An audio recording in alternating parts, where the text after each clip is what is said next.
Uzi on the Road to Gold gun guide. I will say, as usual, I recommend playing hardcore for this gun.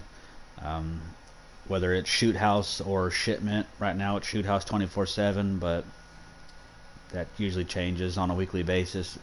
Usually, as of today, recording this video, it usually changes, but it hasn't yet. But there's a title update that's scheduled to come tomorrow, so perhaps it'll change when that comes out. We'll see. But I do recommend the smaller maps just because it's a lot easier to use this weapon. It's a decent weapon. It's got a little high recoil on it, so it makes it a little bit tough for longer ranges, but overall it's not a bad gun. The attachments I used on this is I put the compensator, just like I said, to help with the recoil, just because this thing kicks like crazy. I put the 16.5-inch factory carbine barrel on there, just for damage range, bullet velocity, and recoil. Again, I tried to make this gun snappy, but also be able to get long range shots, just for like shoot house. So that way I can sit back, pick people off, or I can be aggressive, whichever I wanted to do. Optic, obviously the GI Mini Reflex, that's my go-to reflex on everything. For the stock, I put the standard issue wood stock, just to help with aiming stability. Again, this thing has really high recoil. And I put the stipple grip tape just for aim down sight speed and sprint to fire speed, just because, like I said, I like to be aggressive at the same time as being able to sit back. So to me, this is just a good overall gun right here to use. And then for the camouflage, spray paint is just kill 500 enemies. As usual, simple, straightforward. Woodland, 100 headshots. Again, simple, easy, straightforward. You're going to get this over time, no problem. For digital, it's just 110 kills while crouching.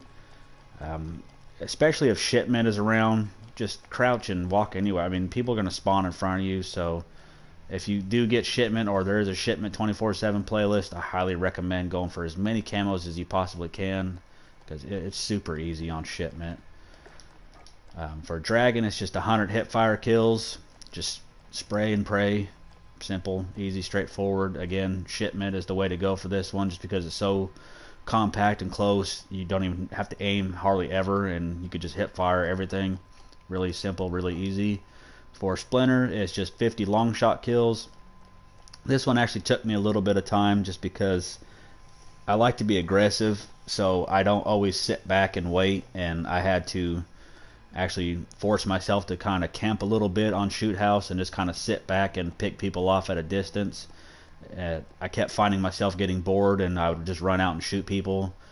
So I mean, if you are a camper, this will be really easy for you to do, just sit back and shoot. But if not, just kind of hang back a little bit as best as you can and just try to pick people off at a distance. For topo, it's just 50 kills while mounted. This would be a good one to go for with the long shots, where you could just mount up on the wall and get your mounts and your long shots at the same time and just knock them both out. For tiger, it's just 250 kills using all attachments. Just put any 5 attachments you see fit on this thing and just get 250 kills. For stripes, it's just 40 kills shortly after reloading. Maybe you want to put sleight of hand on just to get you, reloading a little bit quicker. Again, shipment, perfect match for this. You can sometimes get 2 or 3 kills straight away from reloading and just knock this one out of the park. For reptile, it's just 75 kills with no attachments. Again, I recommend hardcore, just because no attachments makes this thing pretty shit. So playing it on hardcore, it's a lot easier to get kills, because even in hardcore you're going to get hit markers. I was getting sometimes 2 hit markers on the same person, so I do recommend hardcore. And then skulls is just kill 3 enemies without dying 25 times. Just get a 3 kill streak in a life with this thing. Again, shipment, you could just kind of sit back. People just gonna spawn in front of you, and it's such haywire and carnage. Just people running everywhere. It shouldn't be hard to unlock these camos. I know, like I said, right now there's shoot house, but if shipment does come back, then shipment is the way to go. Like I said, when shipment 24/7 was here last week, I legit went through every single gun that I could and unlocked every single challenge except for the long shots. I saved the long shots for Shoot House, so I've been going back through and just completing the long shots here lately. I think I ended up finishing like 6 guns in that time frame total, just without the long shots. So if shipment does come back, shipment's the way to go 100%. But if you guys enjoyed this video at all, or found it at all useful, or you just want to see any type of gun in the future, just leave it in the comments and I'll make sure that I get on that one next and make sure that video comes out first just for you. But hope you guys enjoyed it, and if you did, feel free to like and subscribe, and I'll see you guys in the next one. Peace.